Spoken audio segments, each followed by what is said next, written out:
wabarakatuh. Kami calon guru penggerak angkatan 6 dengan saya Yolanita Septiana di sebelah saya Erna Astuti SPDI dan di sebelah saya Arif Baihaqi ingin mempraktikkan praktik coaching yang baik dan benar. Kali ini kita akan menerapkan bagaimana sih cara untuk praktik pengembangan diri dan keterampilan untuk menjadi seorang coach, coachee maupun observer yang baik dan benar. Cut. Oke. Assalamualaikum warahmatullahi wabarakatuh. Waalaikumsalam warahmatullahi wabarakatuh. Dengan Ibu Erna Astuti dan Ibu Yola Septiana, Ibu berdua akan melaksanakan percakapan coaching di mana Ibu Erna berperan sebagai coach dan Ibu Yola berperan sebagai coachee. Apakah Ibu Erna sudah siap berperan sebagai coach? Alhamdulillah, saya sudah siap melakukan percakapan coaching menggunakan alur tirta dengan langkah-langkah sebagai berikut. Yang pertama, menentukan tujuan. Yang kedua, identifikasi. Yang ketiga, rencana aksi. Dan yang keempat, tanggung jawab. Selaku coach, kompetensi coach apa yang akan dikembangkan untuk memberdayakan coachee? Jadi yang saya akan kembangkan selaku coach yaitu mengajukan pertanyaan berbobot. Dengan begitu, coachee dapat merasakan manfaat dari percakapan ini. Baiklah, selanjutnya proses coaching ini akan direkam sebagai bagian dari tugas dalam program Guru Penggerak. Saya persilahkan kepada Ibu Erna dan Ibu Yola untuk memulai. Assalamualaikum Erna. Waalaikumsalam Bu Yola, apa kabarnya hari ini? Alhamdulillah baik. Erna gimana kabarnya? Alhamdulillah baik. Oh iya. Bu Erna punya waktu nggak? Punya ada yang bisa disampaikan Bu Yola? Iya, punten nih saya seperti gelisah ini tentang adanya implementasi kurikulum merdeka yang terbaru. Oh, gelisahnya seperti apa? Mungkin ada yang bisa saya bantu Bu Yola?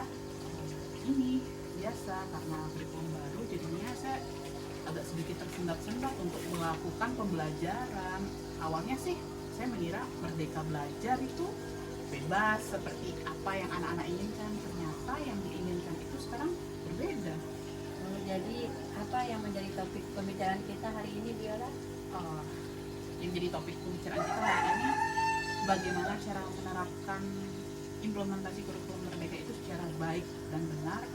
Apalagi kan sekarang sekolah saya ini termasuk dalam sekolah penggerak. Bagaimana cara Bu Yola menghadapi aturan atau tatanan terbaru dalam kurikulum merdeka ini? Saya berusaha mencari beberapa literatur baik dari internet maupun dari teman-teman yang sudah menerapkan kurikulum merdeka ini, baik melalui sarana sharing atau komunitas-komunitas lainnya. Saya juga belajar bagaimana cara mengembangkan Moodle dari CP, ATP, baik mulai bagaimana cara memunculkan potensi anak dengan cara menganalisis kebutuhan dasarnya, baik itu mulai profil belajarnya, minat belajarnya maupun gaya belajarnya. Terus bagaimana tanggapan Bu Yola dengan atau respon Bu Yola tentang kurikulum merdeka ini? Karena kurikulum merdeka ini sesuatu hal yang baru, jadinya saya di sini sebenarnya masih meraba-raba.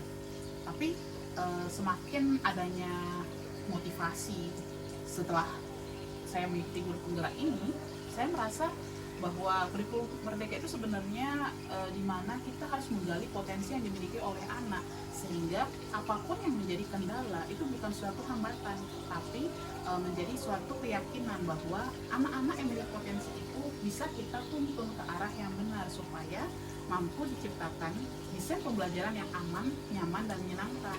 Seperti itu. Oh, jadi masalahnya seperti itu ya. Kalau begitu saya ingin tanya Bu Yola, selama ini apa yang Ibu Yola lakukan di dalam menerapkan kurikulum merdeka di sekolah? Oh iya, awalnya saya menganalisis kebutuhan dasar anak dengan cara saya membuat Google Form, lalu saya bagikan ke kelas 10 dan 11 yang berisi beberapa pertanyaan yang mesti dijawab oleh anak-anak. Google Form itu berisi apa minatnya kemana, lalu gaya belajarnya seperti apa, dan profil profil belajarnya itu seperti apa. Nah, nanti itu kita analisis. Setelah kita analisis, nanti kita arahkan.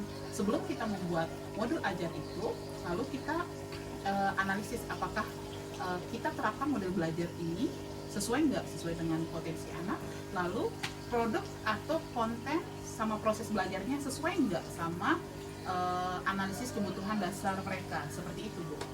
Oh, sebenarnya sudah bagus, Bu Yola. Lalu bagaimana hasilnya saat Ibu menerapkan pembelajaran seperti itu?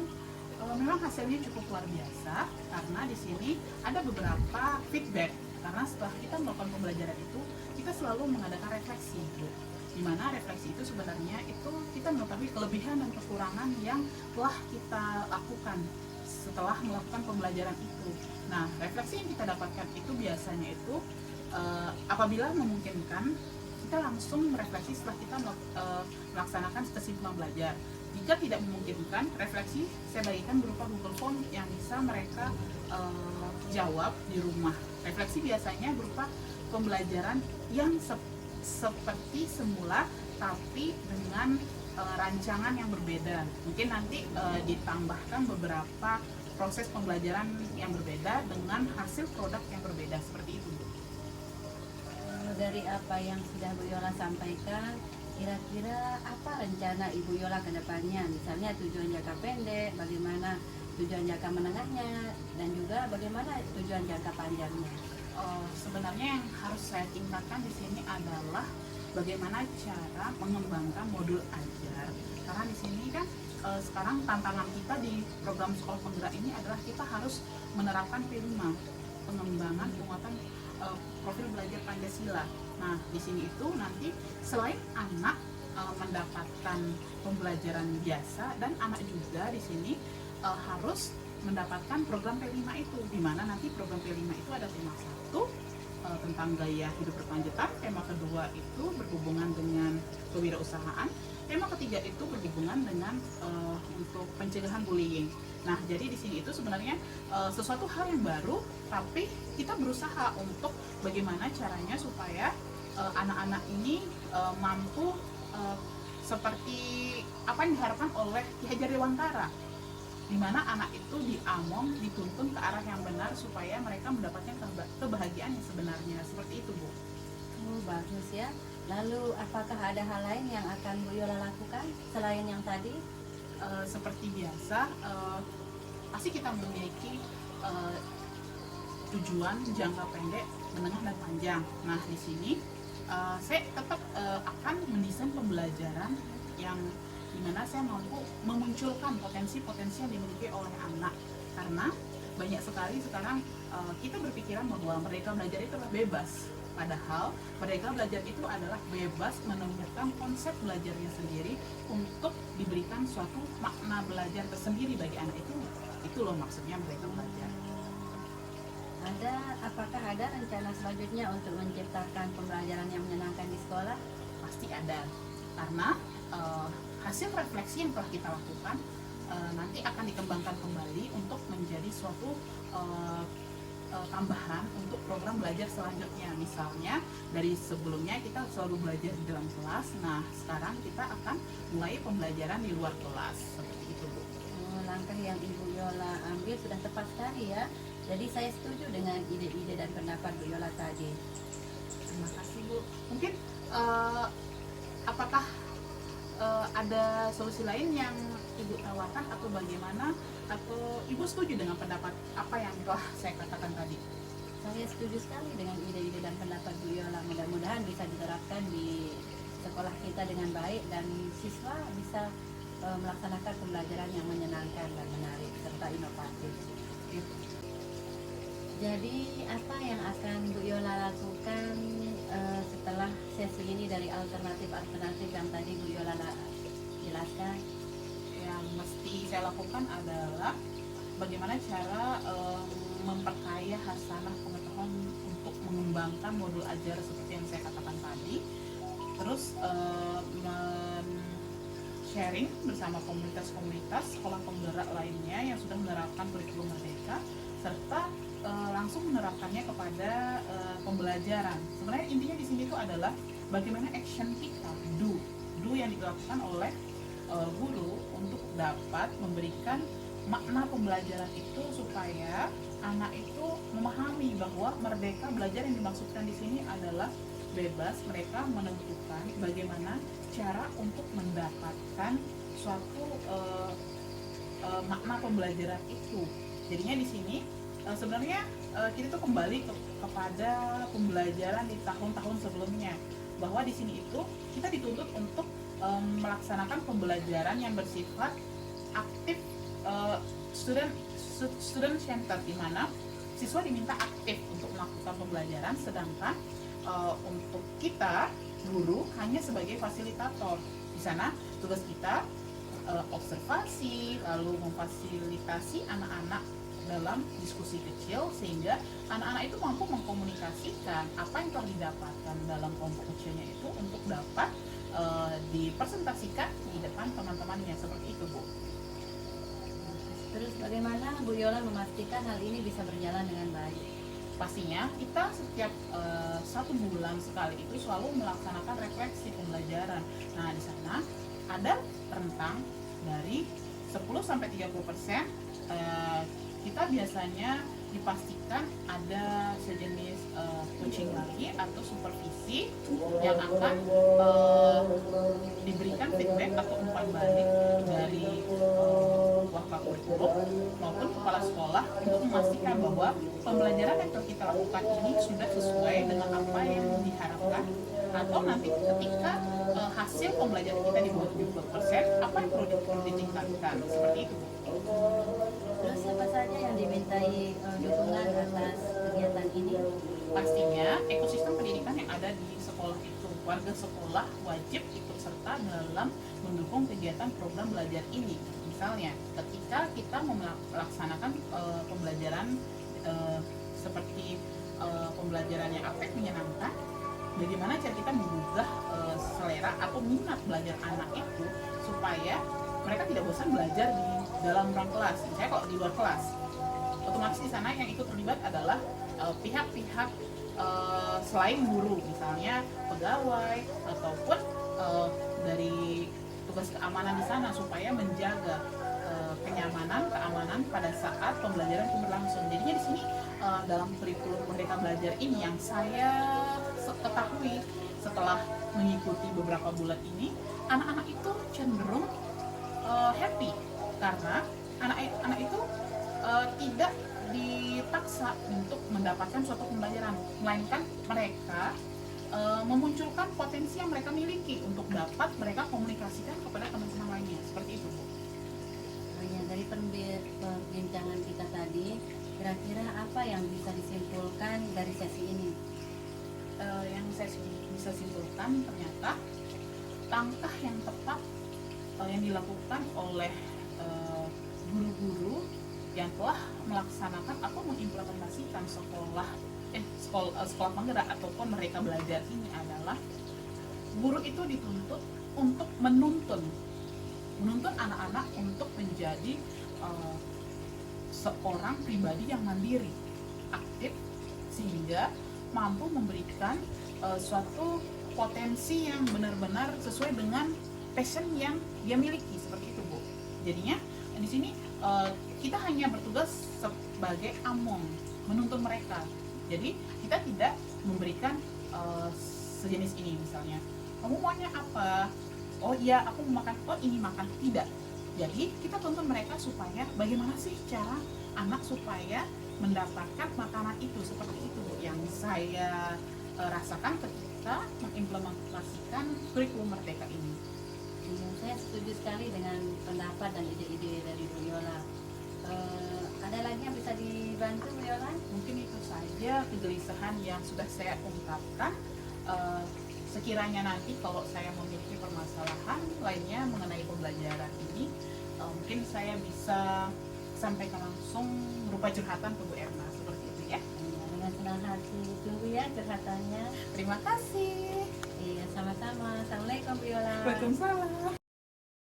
Dari pelaksanaan coaching kali ini, di mana Ibu Erna bertindak selaku coach dan Bu Yola selaku coachee, saya selaku pengamat dalam hal ini Arif Bayhaqi ingin memberikan umpan balik dan kesimpulan kesimpulan yang saya ambil, yang saya bisa sampaikan dari kegiatan yang sudah berlangsung, yaitu di mana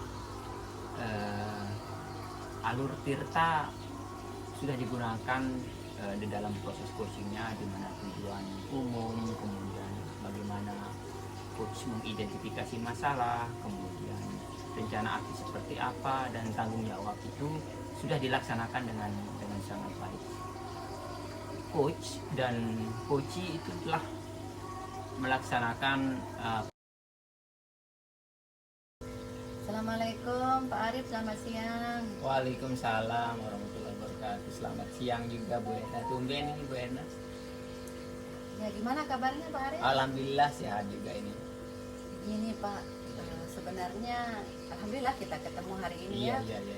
Ada yang ingin saya sampaikan. Selama ini saya jadi beban ini dalam pikiran saya Pak Guru. Oh iya, bisa menarik juga nih, kebetulan ini Bu Erna nih, saya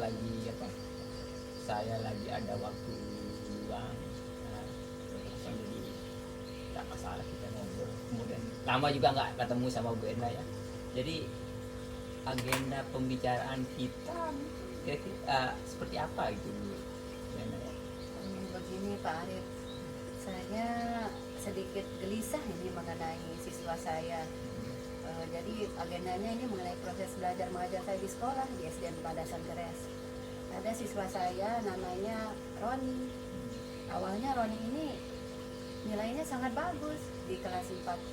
Nah sekarang kan naik kelas 5. Cuma kenapa anaknya agak uring-uringan, jarang masuk, terkesan tidak mau belajar Pak Arif. Jadi terkait dengan permasalahan yang dihadapi oleh muridnya Bu Erna ya, yang uring-uringan lah, segala macam lah begitu ya. Jadi selanjutnya mungkin Bu Erna gini ya, dari diskusi kita nanti ini apa yang ingin Ibu Erna dapatkan gitu? Saya ingin Pak Arif bisa kita bersama ini ya sharing, bisa memecahkan masalah yang saya hadapi saat ini. Saya bisa mengambil pelajaran apa yang bisa saya lakukan dalam menghadapi anak Ananda Roni yang keadaannya seperti saat ini, uring-uringan, malas mengerjakan tugas, jarang ke sekolah. Jadi sudah banyak laporan dari wali kelasnya dan guru mata pelajaran yang lain. Iya, jadi seperti itu kondisinya ya. Situasi sekarang itu sebenarnya komplit dan gambaran lengkapnya itu seperti apa sih Bu Erna dari anak ini Bu? Nah awalnya kan Roni di kelas 4 terkenal anak yang rajin. Jadi nilainya sangat bagus, antusias ke sekolah, ceria. Tapi bulan-bulan terakhir ini Ananda Roni ini saya dapatkan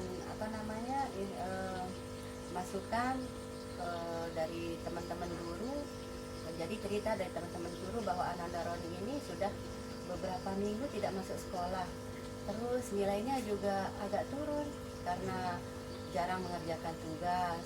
Terus kalau di sekolah itu kelihatan murung, tidak ada interaksi dengan temannya juga berkurang, tidak ada keceriaan seperti di kelas 4 yang lalu Pak Guru.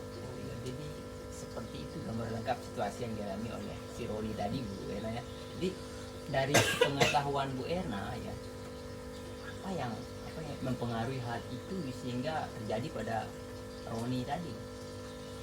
Awalnya kan saya mencari tahu akar permasalahannya, jadi saya kumpulkan teman-temannya yang memang tetanggaan dengan Roni. Nah, kata teman-temannya Roni seperti itu karena kurangnya kasih sayang, kata teman-temannya. Itu kasih sayang bagaimana? Saya tanya murid saya nih Pak Guru, katanya usaha bapaknya Roni itu agak sedikit bangkrut. Jadi terpaksa bapaknya sama ibunya itu banting tulang kerja dari pagi sampai sore Pak Guru. Jadi pulangnya tidak pernah ketemu sama Roni. Padahal sebelum-sebelumnya anaknya ini periang.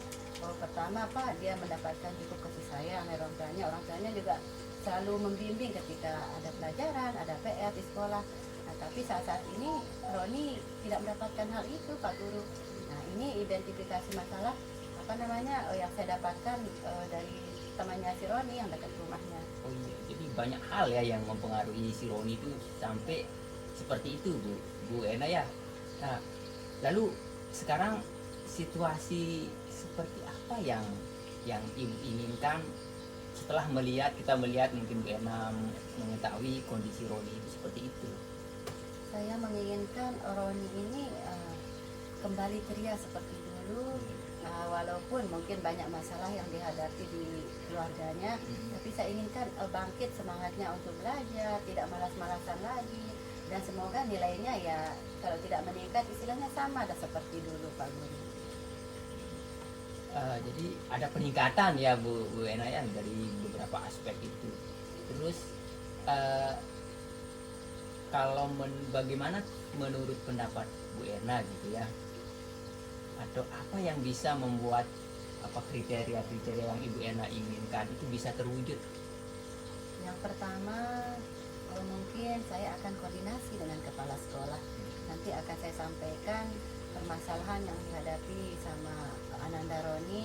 Jadi supaya nanti kita sama-sama home visit ke rumahnya. Kita berkunjung ke rumahnya, kita tanyakan orang tuanya ya. Kasihan si Roni ini kan masih SD Pak Guru. Kalau terus-terusan seperti ini mungkin nanti kedepannya anaknya tidak mau sekolah Pak Guru. Atau bisa jadi juga anaknya nanti ikut pergaulan yang tidak baik ya. Istilahnya apa namanya? Yang merusak nanti karena apa? Karena kurangnya kasih sayang dan perhatian orang tua itu Pak Guru. Jadi mungkin nanti kita akan home visit kunjungan ke rumahnya Roni dan berbicara dengan kedua orang tuanya. Luar biasa Bu Ena itu ya. Lalu Bu Ena punya gagasan enggak terhadap situasi yang dihadapi oleh si Roni ini? Kalau gagasan saya sebaiknya Roni ini kita ajak bicara dari hati ke hati seperti itu ya Pak Guru ya.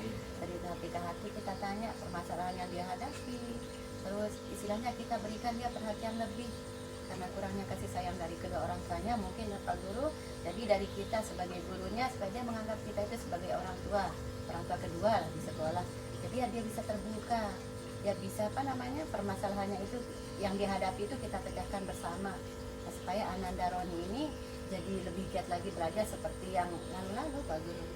Saya kira ini luar biasa semua dari gagasan-gagasan Bu Erna itu ya. Seperti tadi itu ingin melakukan pendekatan supaya si Roni bisa terbuka begitu kan Bu Erna ya. Iya. Lalu untuk membuat itu bisa terwujud gagasan-gagasan Bu Erna itu tadi itu apa yang perlu Bu Erna siapkan begitu? Yang pertama yang perlu saya siapkan kebetulan ya nanti saya akan ajak guru pendidikan agama Islam supaya nanti memberikan istilahnya nasihat-nasihat yang membangun untuk si Roni. Mungkin si Roni perlu pendekatan agama secara agama nih Pak Guru. Yang kedua saya akan ajak wali kelasnya apa namanya untuk langsung istilahnya apa kita home visit ke rumahnya kalau bisa dengan kepala sekolah Pak Guru.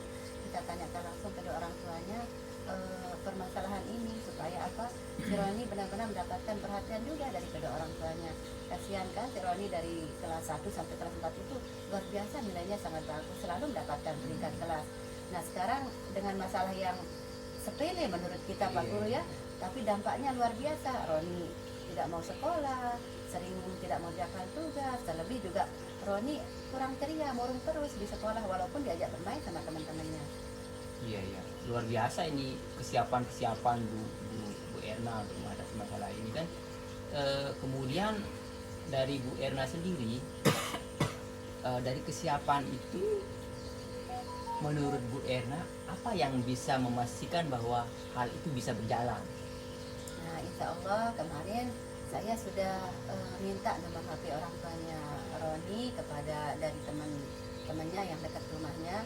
Dan sudah saya telepon orang tuanya, katanya siap dikunjungi minggu-minggu ini, bisa hari Senin atau hari Selasa karena hari lainnya itu tidak bisa Pak Guru, dia harus kerja dari pagi sampai sore. Nah, insya Allah nanti kita akan berkunjung mungkin tidak usah banyak-banyak, nanti biasanya takut anak-anak itu kalau banyak-banyak kita berkunjung ke rumahnya, cukup mungkin wali kelas sama guru agamanya kita ke sana.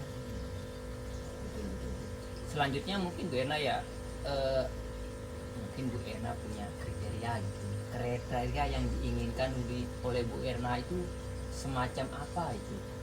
Kalau saya tidak muluk-muluk kriterianya Pak, yang penting anak ini bisa sekolah dengan ke sekolah itu senang dan bisa sekolah dengan nyaman.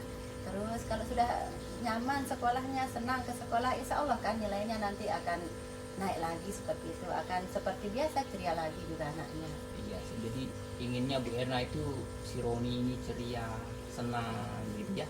Dan sadari mungkin ada lagi mungkin selain itu mungkin harapan Selain itu kriteria. harapan saya Roni ini ya supaya terbuka lah dengan gurunya, dengan teman-temannya, sehingga masalah yang dia hadapi itu tidak disimpan sendiri.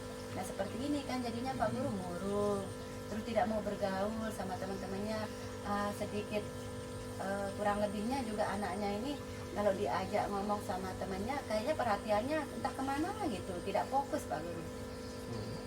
Baik, jadi kan tadi Ibu Erna ini ya sudah mengutarakan sekian banyak alternatif tindakan yang akan dilakukan gitu ya. Lalu alternatif yang paling mungkin sekarang untuk Ibu Erna lakukan dalam situasi ini yang mana begitu? Dari sekian banyak yang sudah diutarakan tadi itu.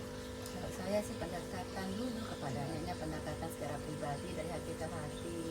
Kita kita gali dulu apa masalah sebenarnya yang membuat Roni ini seperti ini. Nah kalau sudah tahu apa akar masalahnya, nah baru kita akan istilahnya mencari solusinya bersama.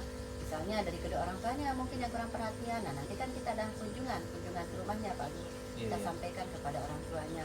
Yang kedua motivasi dulu, kita berikan motivasi kepada Ananda Roni ini bahwa dia itu tidak sendiri, dia sama seperti anak-anak yang lain. Yang penting dia merasa aman, nyaman, berada di sekolah. Itu aja Pak Guru. Jadi dari ini Bu Erna, dari alternatif tindakan yang akan dilakukan ini menurut Bu Erna itu siapa yang paling mungkin untuk diajak berelasi gitu? Yang paling penting gitu ya, Iya. yaitu kepala sekolah. Yang kedua istilahnya supaya dapat siraman rohani ini dari guru pendidikan agama Islam, wali kelasnya yang setiap hari kan ada di kelas, dan sama teman-temannya yang utama. Jadi teman-temannya ini harus mengajak Roni ini bagaimana supaya bisa permasalahannya itu tidak selalu diingat gitu. Bisa permasalahannya itu ya kalau berkumpul dengan teman-temannya dia tidak mengingat masalah yang dia hadapi. Jadi seperti itu konsepnya. Bagus sekali itu Bu Erna. Lalu selanjutnya kan tadi yang bisa dihubungi, yang diajak relasi itu banyak benar ya. Ada siapa tadi, kepala sekolah, kemudian ada Guru guru pendidikan agama Islam, kemudian teman-temannya ya gitu ya. Ya. Untuk memastikan ini berjalan begitu ya, bagaimana itu Bu Erna? Nah, untuk memastikan ini berjalan, kita sudah koordinasi dengan kepala sekolah, dengan guru-guru sudah. Jadi insya Allah nanti kita akan berkunjung hari Senin atau tidak Selasa ke rumahnya Roni ini. Iya. Terus selanjutnya ini dukungan yang paling memungkinkan yang untuk Ibu Erna mintai itu dari mana saja ini? Pertama dukungan moral mungkin ya, dukungan moral. Nah dia harus dapatkan dari orang tuanya ini Pak Guru. Makanya kita akan berkunjung ke rumahnya supaya nanti kita berikan arahan kepada nasihat istilahnya ya, arahan kepada orang tuanya bahwa umur-umur yang anak-anak usia SD ini sangat membutuhkan kasih sayang dan perhatian supaya dia bisa terarah Pak Guru. Tidak hanya mendapatkan kayak materi mungkin ya, apalagi cerita dari temannya kan. Si Roni ini anak yang berada ketika orang tuanya bangkrut, istilahnya bangkrut usahanya, dia jadi begini. Nah mungkin dukungan moral, dukungan kasih sayang dari orang tuanya, dan juga dukungan dari kita, dari warga sekolah, termasuk teman-temannya Pak. Oh iya. Jadi sangat lengkap sekali di Bu Erna ya, baik dari faktor keluarga itu kan, dari lingkungan sekolah itu menjadi satu dukungan yang holistik yang dibutuhkan oleh Roni ya. Jadi dari serangkaian percakapan kita dari tadi nih Bu Erna ya sudah mengutarakan banyak hal, kemudian ide-ide dan gagasan gitu ya. Apa yang ingin Bu Erna sampaikan sebenarnya dari sesi percakapan kita hari ini? Jadi yang bisa saya simpulkan dari sesi percakapan kita hari ini, jadi sebenarnya Ananda Roni ini adalah anak yang yang cerdas Pak Guru, kreatif juga anaknya. Jadi hanya saja karena kurangnya perhatian dari kedua orang tua, karena ada masalah keluarga, jadi dia seperti ini. Jadi Ananda Arwan ini hanya butuh dukungan moral dari kita bersama ya, terus dukungan kasih sayang, perhatian dari kedua orang tuanya. Insya Allah juga Ananda tidak terlalu serius sih masalahnya. Ananda Arwan ini bisa menjadi orang lebih baik lagi. Oh iya, luar biasa. Jadi intinya saya melihat begini Bu Erna, Ibu Erna sudah menemukan ide, kemudian gagasan-gagasan yang mungkin dan realistis untuk dilaksanakan, sehingga muridnya Bu Erna, si Roni ini bisa keluar dari permasalahan yang ada gitu kan ya. Jadi semoga jadi apa ya, dari ide yang terungkap dan gagasan dari Bu Erna ini, Bu Erna sendiri bisa pong menjalankan tugas begitu Bu Erna ya, terlepas dari segala macam permasalahan dan unek-unek yang Bu Erna bilang tadi, mengganggu lah segala macam lah. Kapan kira-kira Bu Erna akan laksanakan itu dan gagasan itu? Insya Allah minggu-minggu ini secepatnya lebih baik Pak Guru, karena kasihan anaknya kan sebentar lagi ujian semester Pak Guru. Oh iya, iya. Semangat lah Bu Guru ya, semangat luar biasa ini Bu. Jadi senang saya sekali di kesempatan ini bisa sharing-sharing percakapan seperti ini dengan Bu Erna. Harapan saya semoga Bu Erna sukses selalu dalam menjalankan tugas sehari-hari Bu Erna ya. Amin. Terima kasih Pak Guru ya atas waktunya. Oh iya, sama-sama. Tapi ini Bu Erna, jangan sungkan-sungkan lah. Kalau sudah dilaksanakan itu tidak masalah. Insya Allah saya selalu punya waktu untuk kita diskusi semacam ini Bu Erna ya. Sekali lagi terima kasih Pak. Maaf sudah mengganggu. Oh, ini, tidak Pak. apa-apa. Ya, mungkin nanti lain kali juga saya sering sharing sama Pak Siap Guru. Bu Erna, siap. Supaya siap, tidak menjadi beban tersendiri, saya simpan sendiri, tidak ada temannya curhat. Nah, itulah gunanya teman kan, untuk berkolaborasi. Semangat Bu Erna. Ya, terima kasih Pak ya. Sama-sama. Saya izin dulu nggih. Oke, Assalamualaikum. silakan. Waalaikumsalam warahmatullahi wabarakatuh.